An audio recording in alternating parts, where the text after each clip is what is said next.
Pandesara police સ્ટેશનમાં દુષ્કર્મ મામલો. સુરતના પાંડેસરા વિસ્તારમાં એક મહિલા દ્વારા દુષ્કર્મની ફરિયાદ કરવામાં આવી. પીપલોદ જીએબીમાં વાયરમેન તરીકે આરોપી નોકરી કરતો હતો. દુષ્કર્મ કરનાર આરોપી ધર્મેન્દ્રભાઈ પટેલની કરી પાંડેસરા પોલીસ દ્વારા ધરપકડ.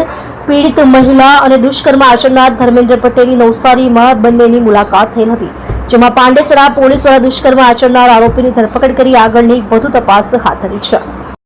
રિપોર્ટર એસએલ સૈયદ સાથે કેમેરામેન સંદીપભાઈ બોરસે. તમે જોઈ રહ્યા છો live India today news channel.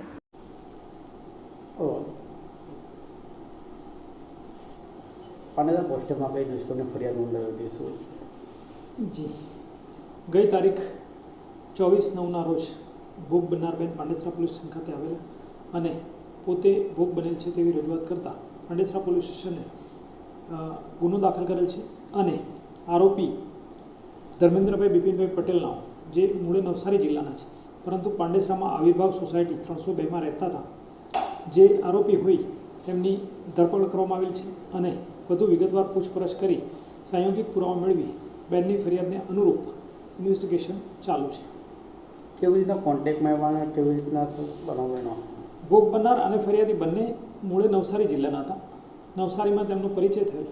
ત્યારબાદ બેન પાલિકામાં રહેવા આવેલા અને ફરિયાદી આરોપી પીપલોદમાં જીબી ખાતે વાયરમેન તરીકે નોકરી કરેલ. દરમિયાન સંપર્કમાં આવતા ફરીથી એકબીજાની સાથે પરિચયમાં આવેલ. ત્યારબાદ બેનની સાથે તેમની મરજી વિરુદ્ધ દુષ્કૃત્ય કરેલ, જેના કારણે બેને ફરિયાદ આપી, જેથી ગુનો દાખલ